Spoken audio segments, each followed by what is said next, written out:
bienvenue dans Hello l'émission Coach-moi si tu peux, et réveille avec ton potentiel.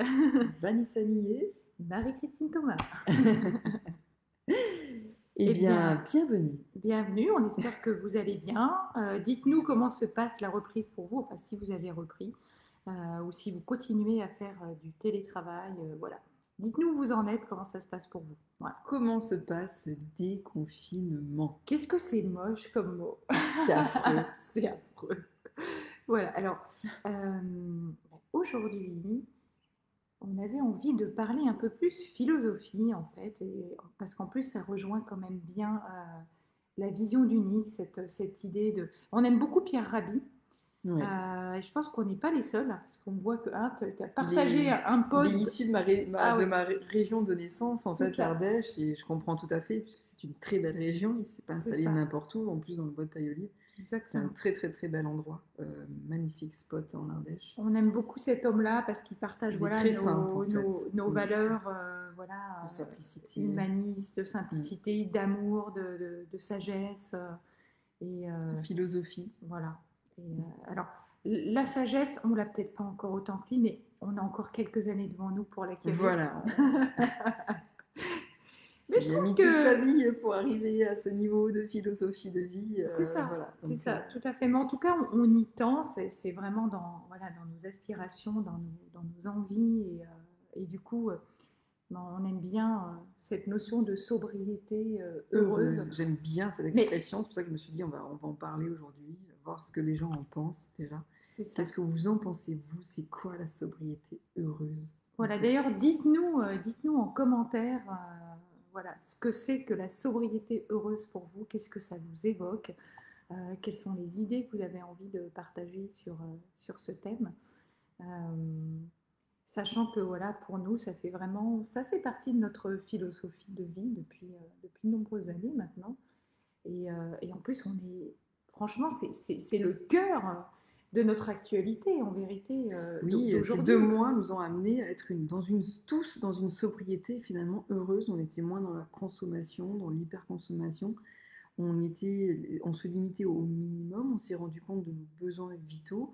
On s'est rendu compte aussi que on était aussi dépendants les uns des autres, en fait. Donc, il y a une notion de dépendance humaine qui est fondamentale et c'est important de comprendre pour collaborer. Qu'est-ce que tu en penses, toi? Qu'est-ce qui s'est passé? Alors, toi, alors, on parle de sobriété heureuse en référence à Pierre Rabhi. Je pense pas que ça a été une sobriété heureuse pour tout le monde, dans le sens où, attention, après tu vas me dire ce que tu en penses, mais dans le sens où non, elle n'a pas été choisie, là, cette sobriété, tu vois. Et l'idée justement de Pierre Rabhi, c'est d'aller justement vers une sobriété comme ça, choisie.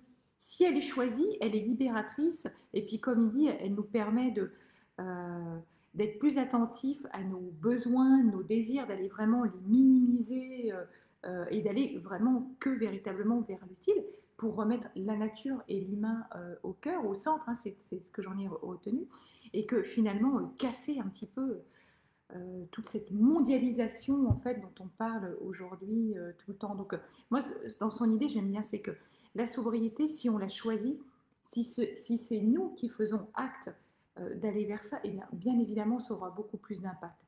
On le sait bien hein, dans nos cultures, et nous, Français et Gaulois que nous sommes, nous n'aimons jamais voilà, qu'on nous Latin. contraigne, en fait, voilà, Un latin n'est pas contraint. Bonjour Gérard. coucou Gérard, Bienvenue. j'espère que tu vas bien. Alors Gérard, comme je vois que tu nous rejoins là, bah, tu as pu voir le sujet du jour, voilà, en hommage à Pierre Rabhi qu'on aime beaucoup, la sobriété heureuse. Et bah, on demandait voilà, ce que ça vous évoque. Et donc pour toi Gérard, qu'est-ce que ça t'évoque la sobriété heureuse? Et on disait que pendant le confinement, bah, la sobriété, elle a été plus ou moins choisi, imposé, etc. Mais l'idée, c'est que si on va de nous-mêmes vers cette sobriété heureuse, elle est libératrice et elle nous permet de remettre l'humain, comme je le disais, au centre et la nature aussi, et revenir à plus d'essentiel. Et voilà. Et moi, ça me fait penser que justement, on parle de ça, la sobriété heureuse. Moi, j'adore.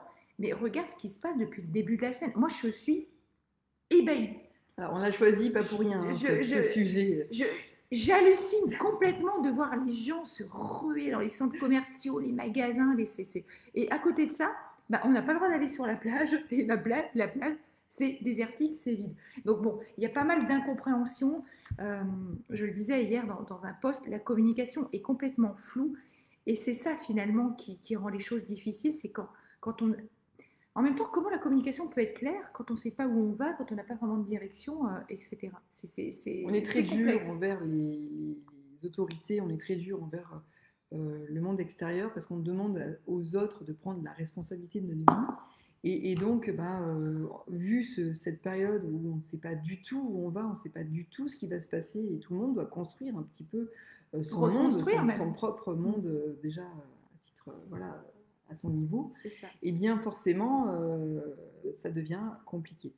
Bah, sobriété heureuse, parce que c'est vrai que on a vu des magasins dévalisés, des queues Ah, moi, incroyables ça me fait halluciner. sur Zara, sur des grandes enseignes. J'ai cru que c'était les soldes, mais en fait, Mais c'est pire que le sol, là. je me dis, mais en fait, a-t-on vraiment besoin de tout ça en fait Comme le dit Pierre Rabhi, en fait, évidemment, c'est un choix. Tout à fait. Ça.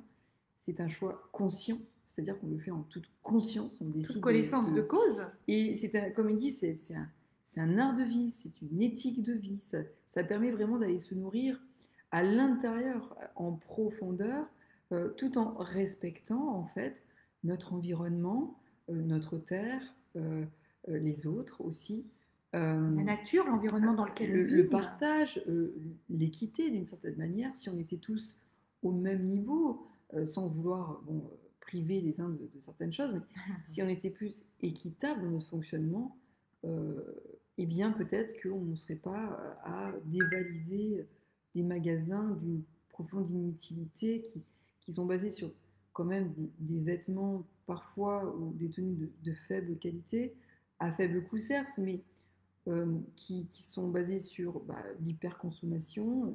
C'est ça, c'est qu'on revient. Alors, on revient à l'hyperconsommation, alors que justement, pendant 2 mois, on a vécu. Découvert quelque chose de nouveau. On a vécu ces moments comme ça, justement, de sobriété, où on n'était plus dans la consommation. Et en fait, on se rend compte que, hop, le naturel, comme on dit, revient au galop. Et que finalement, sitôt la clé des champs retrouvée, eh bien, on se rue directement dans les magasins pour acheter des trucs dont nous n'avons absolument pas besoin, De soyons quoi clairs. a-t-on peur?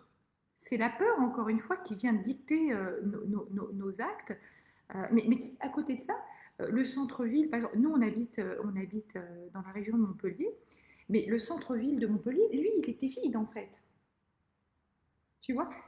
Mais par contre, ce sont les zones commerciales qui sont prises d'assaut. Et je peux vous dire que là, les gens sont plus que collés les uns aux autres, hein. Je sais pas, on a une amie à nous qui a fait des photos d'un centre commercial là juste à côté de chez nous. Mais alors moi, je suis scotchée. Je ne comprends pas. Et en fait, nous, on est censé être déconfinés depuis lundi. Nous, pour l'instant, on est tout. En fait, je crois qu'on aime bien être confinés. Et en fait, pour l'instant, on reste confinés. On n'a pas bougé, quoi. Hein. Alors moi, j'ai eu des personnes, c'est très étonnant cette semaine, des clients qui me disaient, en fait, j'étais tellement bien pendant ce confinement. Et en fait, quand je suis sortie, Coucou Raffaello. J'ai vu des fous, en fait. J'ai vu des fous. C'est C'est-à-dire ça, des gens oui. qui ont failli m'écraser en voiture, des gens hyper agressifs dans la rue. Et elle m'a dit, mais je comprends pas, en fait.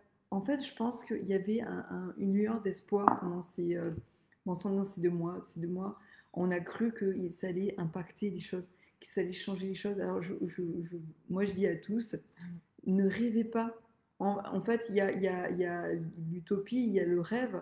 L'utopie, c'est quelque chose qu'on peut atteindre, mais ça prend du temps. Comme réaliser un rêve, ça prend du temps, ça ne se fait pas en un claquement de doigts. Mais par contre, n'oublions pas que des graines ont été semées pendant Voilà, ces 2 mois. ça. Et ces graines, on ne sait pas quand est-ce qu'elles vont germer, on ne sait pas qu'est-ce qui va se passer. Cette sobriété que les gens ont découvert, d'une certaine manière, pour certains qui n'ont jamais découvert ça, c'est une première, et donc il faudra le temps. Qu'est-ce que tu en penses, toi? Bah, en fait, à chaque fois qu'il y a des bouleversements, des changements, eh bien, c'est vrai que Alors, tu sais, il y a toujours, je dis, il y a le premier effet qui se coule et il y a le deuxième effet qui se coule. Tu sais, il y a la premier effet qui se coule, on est d'abord abasourdi par le changement, par ce qui se passe, on peut avoir envie de grogner, de râler, etc. Et puis après, eh bien, on se rend compte que finalement, ce changement, il est waouh, en fait, ça nous permet de nous retrouver, de nous recentrer sur d'autres choses, d'être plus à l'écoute de nos véritables besoins, les besoins vrais, profonds, pas les besoins d'aller consommer, mais plus des besoins intérieurs en fait, qui vont aller nourrir nos valeurs, notre être. Et, euh, et puis finalement, quand on nous sort de tout ça, eh bien, à nouveau, on ne sait plus. Alors, et justement, Tu juste vois. avant, il y avait cette notion d'impatience. C'est-à-dire qu'il y avait beaucoup de Oui, personnes qui étaient impatients de revenir. Et en fait, quand ils sont revenus, bing, ils sont revenus à la normalité, à ce qui alors se qu'il ne peut faisait plus y avoir de normalité. Enfin, la déjà. Et du normalité coup, telle qu'on l'a connue, elle en n'existera plus. fait, ouais, on a tous imaginé par tous ces élans de solidarité, par toutes ces choses-là, que les choses n'avaient pas changé. Mais une transformation, au même titre qu'une chenille qui se transforme en papillon, eh bien, ça prend du temps. C'est ça, il y a plusieurs phases. Il y a plusieurs phases, en fait.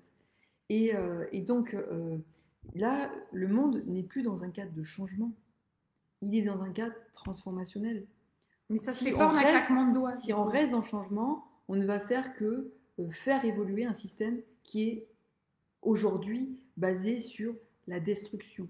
Et en fait, on doit vivre un processus de C'est transformation. ça. Et donc, ça doit générer en chacun un élan de responsabilisation, un élan de pleine conscience, conscience de ce monde qui ne peut pas s'élever tout seul. On voit bien les politiques qui sont démunis. À un moment donné, il faut se mettre à leur place. Qui aimerait être à leur place? Moi, non, hein, je vous le dis. Hein. Ah non, mais Parce c'est que clair. aujourd'hui, dans l'incertitude, l'insécurité totale, qui sont tenus par des pressions de toutes parts, les politiques, euh, les contre, ceux qui sont contre vous. Vous avez les grosses sociétés qui peuvent demain couler et c'est des millions de personnes qui vont se retrouver au chômage. Ils sont pris avec les sociétés pharmaceutiques qui se retrouvent à devoir essayer de subsister. Il faut dire ce qui est. Mmh. Nous qui sommes mécontents parce que voilà, on voudrait que ce soit toujours plus, toujours mieux, toujours excellent, toujours parfait, et donc ça ne l'est pas. Donc le fait que on est impatient, on voudrait que ce soit tout de suite. Voilà, donc toutes ces choses, Mais il y toutes a les ces deux, attentes en fait. il y a les deux versants, tu vois. Il y a les personnes qui étaient impatientes de pouvoir comme ça ressortir, et des personnes comme nous. Et oui, Raffaello, en fait, nous, on n'a pas, enfin, moi, j'ai pas du tout envie d'aller retrouver la folie extérieure. Et je suis très bien confinée. Voilà. Mais de toute J'ai façon, envie de savourer encore ces moments-là, en fait. l'indiscipline était là malgré tout. Ne rêvons pas. Moi, je suis sortie dans des moments voilà, de confinement et il y avait de l'indiscipline. De toute façon, euh, nous sommes indisciplinés. Pourquoi? Parce que nous sommes profondément malheureux à l'intérieur. Parce qu'à l'intérieur de nous, on sent bien qu'il y a quelque chose qui ne va pas. Et c'est pas parce que c'est les politiques qui nous imposent des choses ou quoi que ce soit. Non, c'est parce qu'on n'est pas bien avec nous-mêmes. Moi, j'allais très bien avec moi-même et j'ai véritablement respecté le plus possible.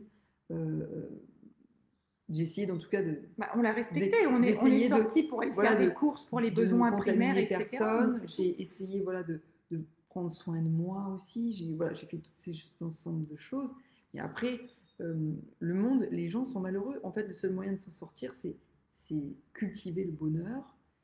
Quand il parle de la sobriété heureuse, c'est avant tout heureux, être heureux. La sobriété permet peut-être aussi d'être plus heureux parce qu'on a moins de problèmes, on est moins dans On l'attente, est moins omnibulé on est par des moins pensées, des euh, désirs, des envies, de la convoitise, c'est en fait, ça. d'avoir envie On est moins d'acheter, dans acheter, l'envie, acheter. l'envie, avoir toujours plus, comme dit Mm. Pierre Rabhi très justement, le C'est ça. toujours plus de quelque chose.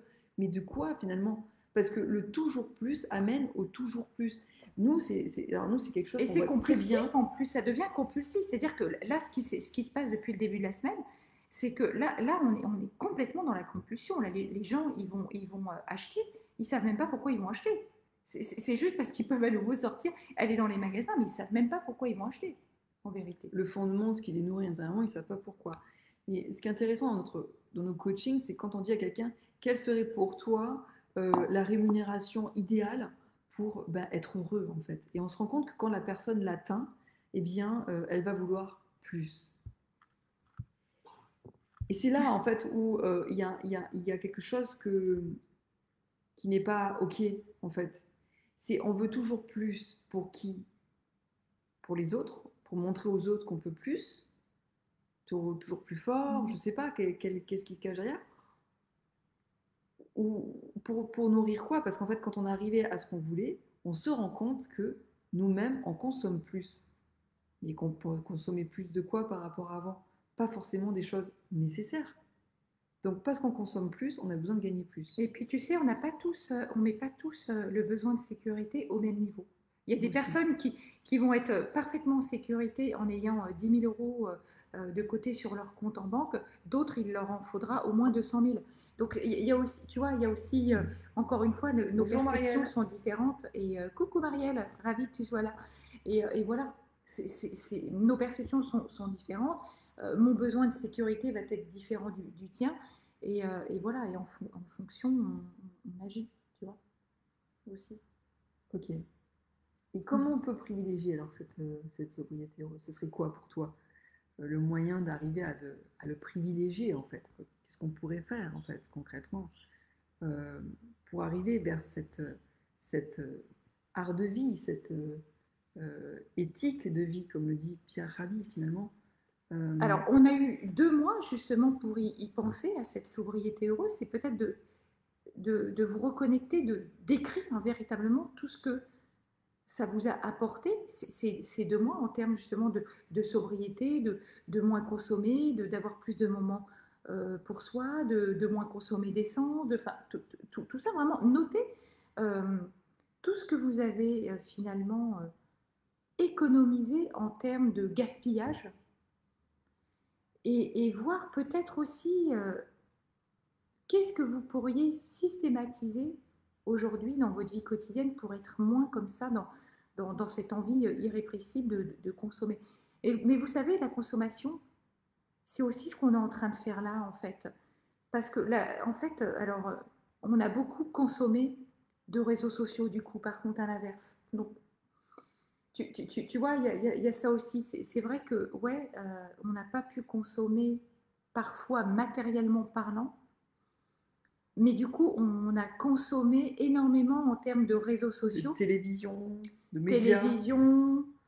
Et du coup, je pense que ça aussi, c'est quelque chose qu'on doit apprendre. Et là, je parle même pour moi en premier, parce que moi, je le dis, je suis complètement addict de...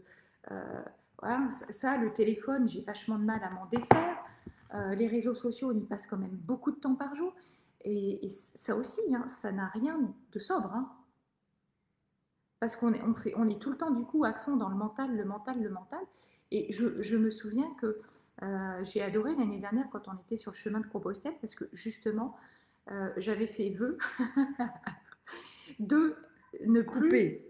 être sur mon téléphone. C'est-à-dire que je l'avais mis en mode avion et il me servait uniquement comme appareil photo parce que ça, j'avais envie de capter des moments. Et je le rallumais uniquement Pour le une partage du heure par soir. jour pour Voilà. le partage du soir. Quand on vous Et faisait la petite voilà. publication l'an dernier, Et chacune. c'était tout, parce que c'est vrai que quand on parle de sobriété, les réseaux sociaux en font partie. Là encore une fois, il faut les consommer avec modération, parce que c'est pareil, il y a de tout et n'importe quoi. Il y a des choses qui nous font du bien, qui nous inspirent, mais les informations néfastes, ça circule encore plus vite que le virus, hein, ça je peux vous le garantir. Hein. Donc il y a ça aussi. Je me rappelle d'une idée que Zuckerberg a dit, hein, le patron de Facebook, qui disait que de toute façon, aujourd'hui, il y a plus important que l'argent, c'est votre temps. En fait, Ça a plus de valeur le ça a temps. plus de Mais oui. valeur votre temps que votre argent, en fait. Et c'est ce qu'ils ont compris, en fait. Parce que plus on va vous prendre de temps et plus vous allez être addict. C'est ça. Et au final, eh bien, ils ont compris qu'en prenant votre temps, ils allaient pouvoir vous permettre de consommer. Vous allez finir par consommer d'une manière ou d'une autre, en fait.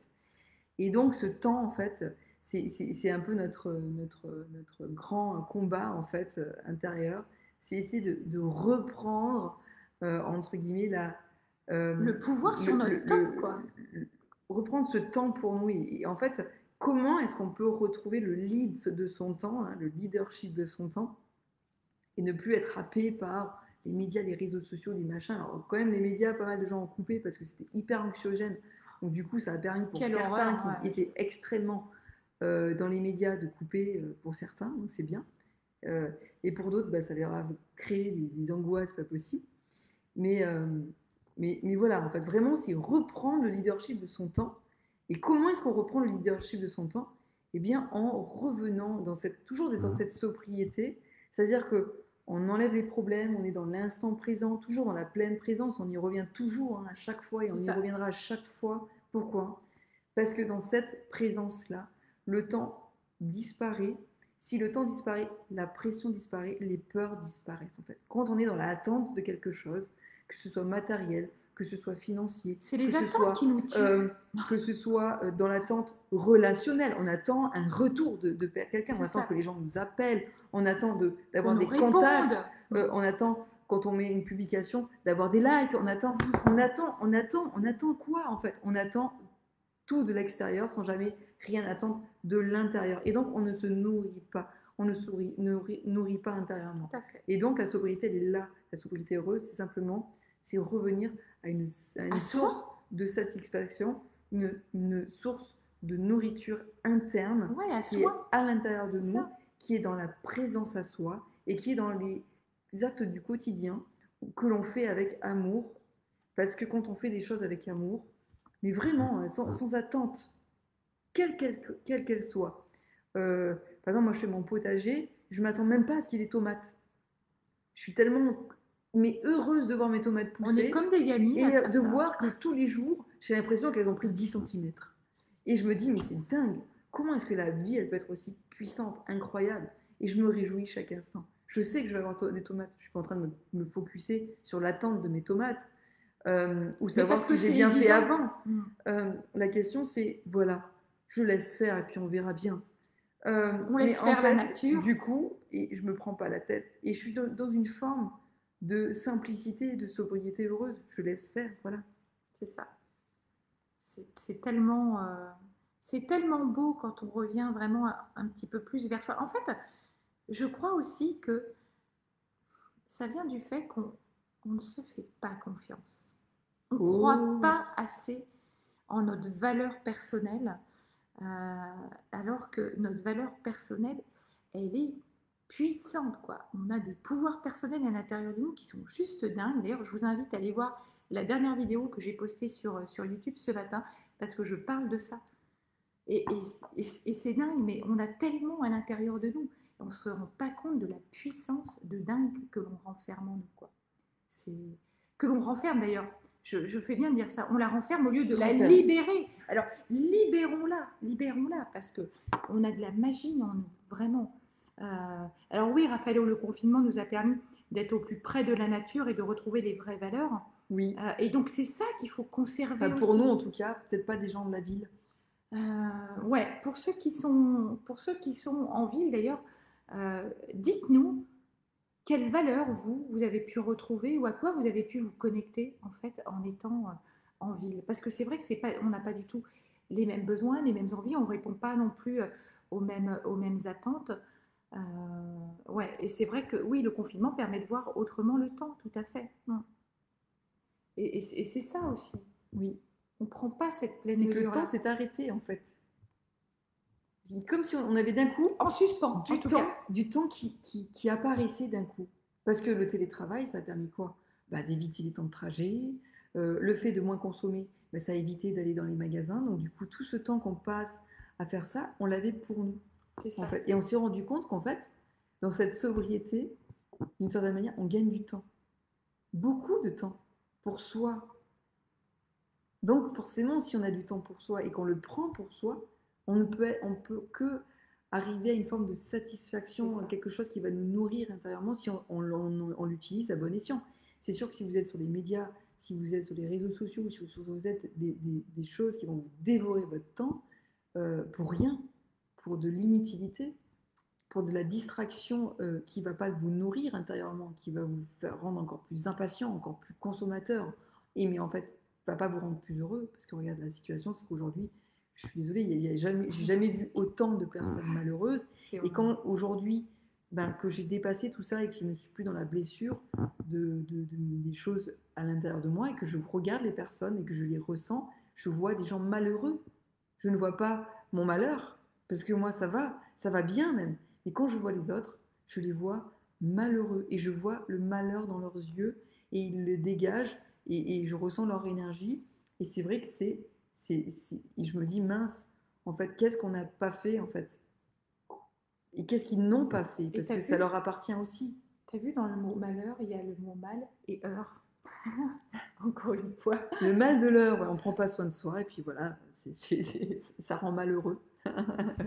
mais c'est tellement vrai. Moi, vraiment, je vous invite à continuer à rester dans votre intériorité, à percevoir la valeur que vous avez et être moins dans l'attente de l'autre, des autres, quoi. Parce que ça rend dépendant, en fait. Comme tu le disais si bien tout à l'heure, ça nous rend complètement dépendants. À toujours vouloir attendre une réponse.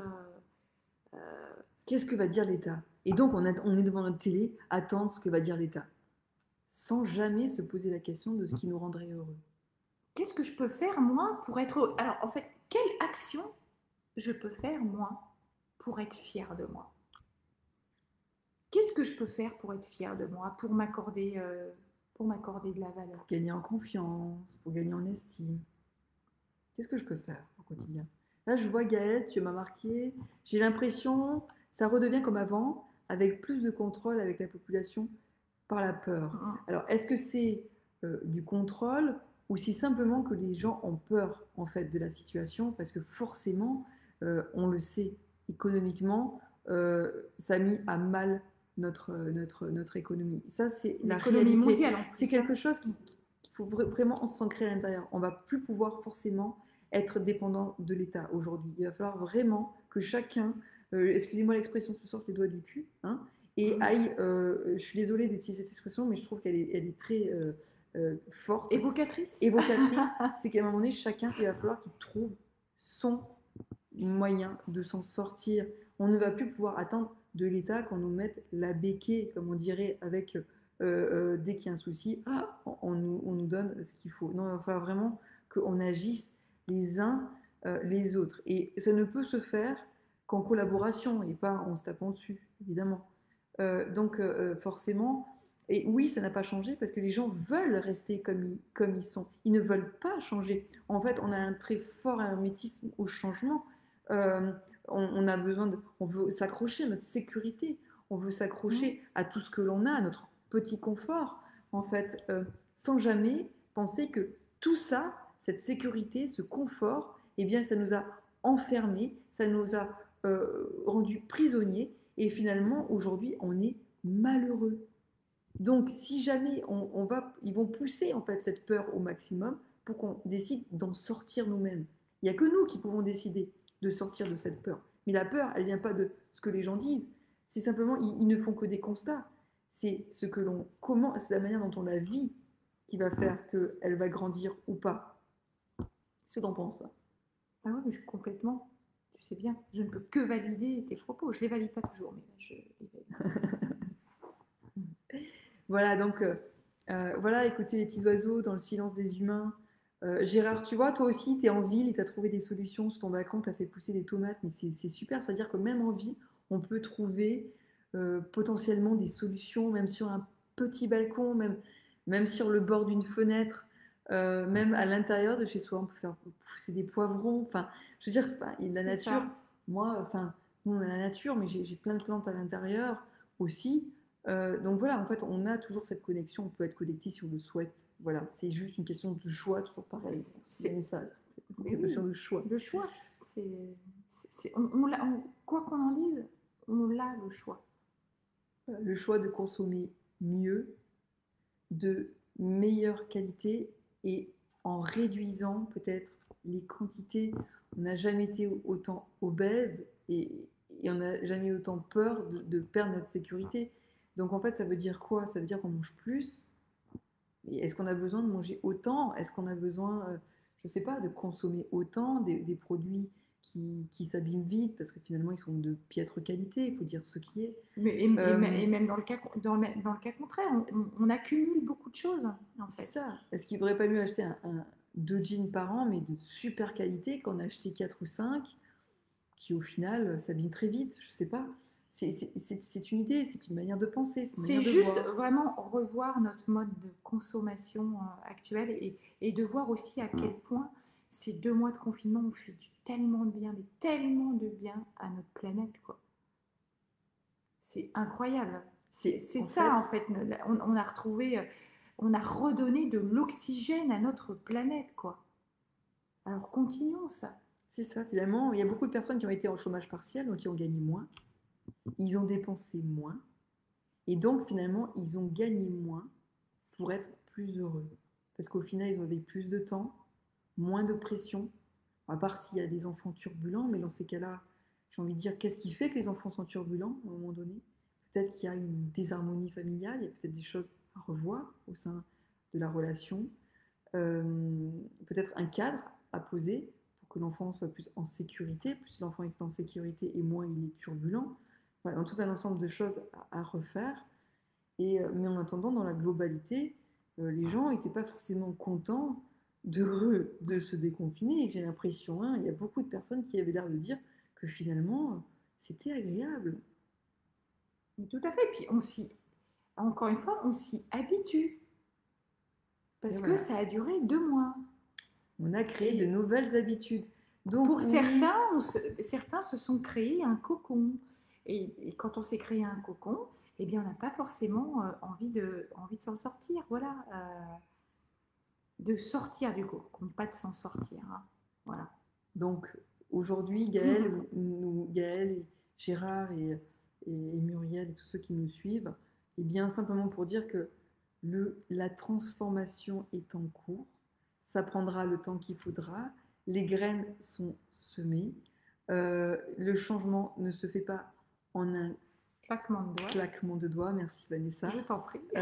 et c'est en cours parce que de toute façon, le monde va nous amener à y arriver d'une manière ou d'une Ah, autre. la transformation, elle est en Alors, route, hein. moi Ça, j'ai c'est juste sûr. envie de dire, n'attendez pas, n'attendez pas d'être dans une situation financière peut-être compliquée, agissez maintenant le plus vite possible. Je ne dis pas qu'il faut, il faut toujours, comme on dit, se hâter lentement, mais n'attendez pas. Voilà. Voilà. Qu'est-ce que vous avez envie de faire, voilà, pour améliorer votre vie, pour, euh, pour avoir le contrôle, en fait, de reprendre, comme je disais, votre pouvoir personnel. Voilà.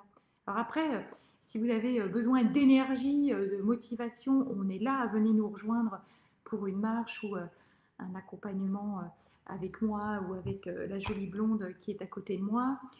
Si vous avez envie de faire une formation, on vous en parlait il y a quelques temps, on est en train de monter un truc de dingue De dingue. de dingue, voilà, de dingo. Donc, bah, si vous avez envie d'en savoir plus, vous pouvez prendre une session découverte avec nous pour savoir un petit peu qui on est, nos valeurs, ce qu'on partage et ce qu'on peut vous proposer en termes d'accompagnement, de formation ou de vivre aussi une marche de transformation avec nous sur le chemin de Compostelle parce que ça, c'est aussi quelque chose d'incroyablement transformant. Transformationnel, oui. Voilà. Mm. C'est moche, transformant. Transformationnel, c'est plus joli, merci. Toi aussi, tu es là de temps en temps. De temps en temps, je sors Hein, des mots voilà. extraordinaires. Merci, tout à fait. Bon, juste pour vous expliquer, voilà, parfois on ne sait pas toujours comment aborder notre propre évolution, notre propre transformation. C'est pas toujours simple quand on part de zéro ou même de très loin et quand on se sent dans une impasse. Donc c'est ok, en fait, on a tous vécu ça à un moment donné, on est tous passés par là et c'est ce qui fait un petit peu notre avance peut-être sur vous. Donc ce qu'on vous propose, ce sont des sessions de découverte, on appelle ça des sessions stratégiques. En fait, on va prendre 30 minutes. On va voir où est-ce que vous voulez aller dans votre vie. Qu'est-ce qu'on peut faire? Quelle première chose on peut vous conseiller, en tout cas à titre de conseil, parce que là, ce ne sera pas du coaching. Le coaching, c'est un travail vraiment de compréhension de vous-même, donc ça ne peut pas se faire en 30 minutes. Mais en tout cas, on peut vous donner des clés On peut vous qui donner vont des vous permettre pistes.